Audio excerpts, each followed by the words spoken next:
The first sign that something was wrong wasn't the letter in my mailbox. It was the sound of bulldozers in the distance, cutting into the quiet like an ugly, mechanical growl. I'd been working on the north pasture fence when the vibration started under my boots, the kind you feel before you hear. At first I thought it was county work, maybe clearing a deadfall, but when I crested the ridge, my stomach turned to stone.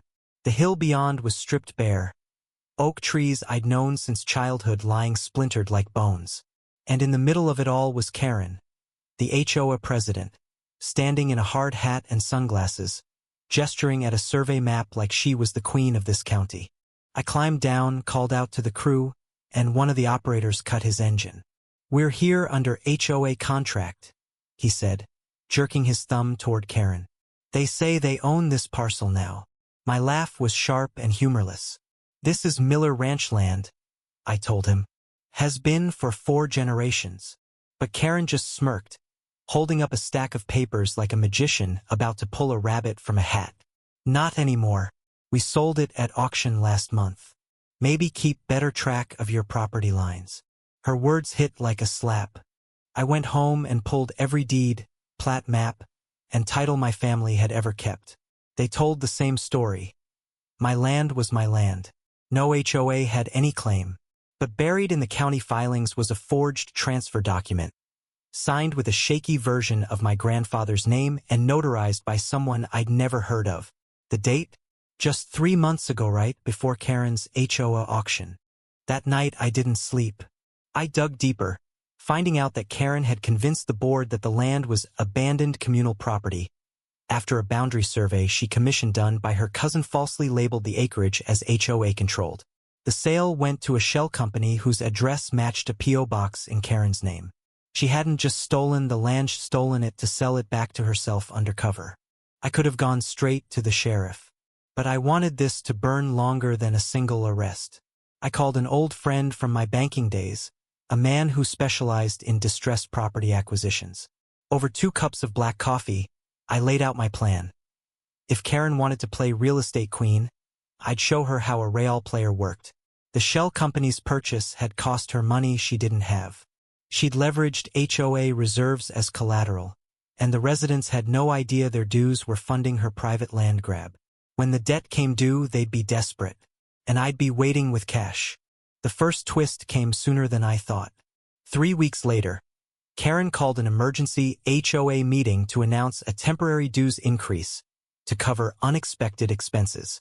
The room buzzed with murmurs, but she waved them off, insisting it was for community beautification. I sat in the back, pretending to be uninterested, while my lawyer quietly filed liens on several of the board members' homes, liens tied to debts they didn't even know they'd inherited from Karen's stunt. By the time the first foreclosure notices hit, I'd already formed my own holding company. One by one, properties went to auction, and my bids, quiet, clean, and backed by ironclad financing, snapped them up.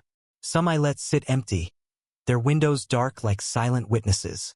Others I rented back to the very people who'd once cheered Karen's development project. Only now they mailed their rent checks to me. Karen didn't see the trap until it was too late. At a board meeting packed with angry residents, she tried to spin the foreclosures as bad luck and market forces. That's when I stood up and introduced myself as the new owner of 6 HOA board members' houses, and the legal title holder of the 2,500 acres she'd stolen. The gasps hit like a wave. Karen's face went pale, then blotchy red. "You can't," she started. But I cut her off. "I can. And I did. And unlike you, I have the paperwork to prove it." The silence in that meeting room was thick enough to choke on. Karen's eyes darted from me to the crowd, scanning for an ally, but every face she met was stone. She tried a laugh, high and brittle, the kind people use when they've run out of script. "You think you can come in here and play hero, but you're just trying to ruin this community," she snapped. I didn't raise my voice. I didn't have to. "No, Karen, you did that all by yourself. You lied.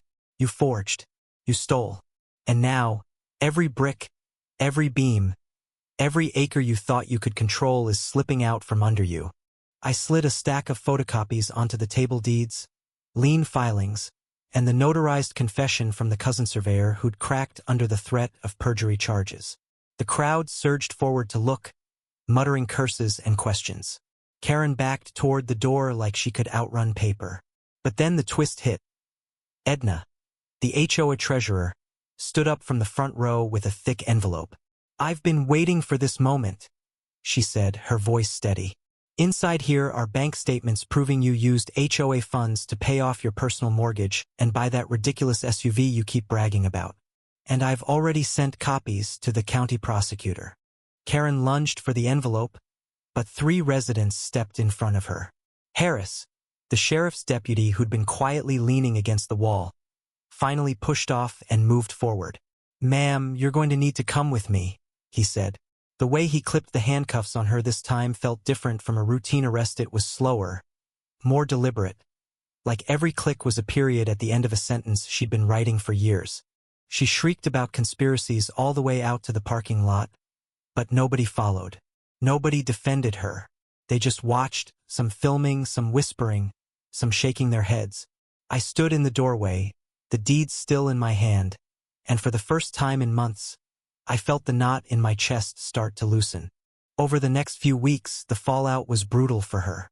The prosecutor filed multiple felony counts: fraud, forgery, misuse of funds, and real estate theft. Her bail was set so high even her old allies wouldn't co-sign. The HOA dissolved in a unanimous vote, and with the land back in my name, I announced plans to turn part of it into a public wildlife reserve, funded entirely from the rents of the homes I now owned. The same neighbors who once looked at me like an outsider now stopped by with pies, coffee, and sometimes just a handshake. But I didn't keep all the houses. I sold a few back at Costo families who'd been hit hardest by Karen's schemes. No strings attached. Watching a single mom get her keys back after almost losing everything was worth more than any profit I could have made. The rest I kept as rentals, not for the power but for the reminder. This was what real ownership looked like: earned, not stolen. Karen's trial drew a crowd every day. I sat in the back, letting the attorneys and evidence do their work. The cousin testified. Edna testified. Even one of the bulldozer operators took the stand, saying he'd felt sick to his stomach when he learned the truth. When the guilty verdict came, Karen's face crumpled, not from shame, but from realizing the game was truly over. The judge didn't go easy.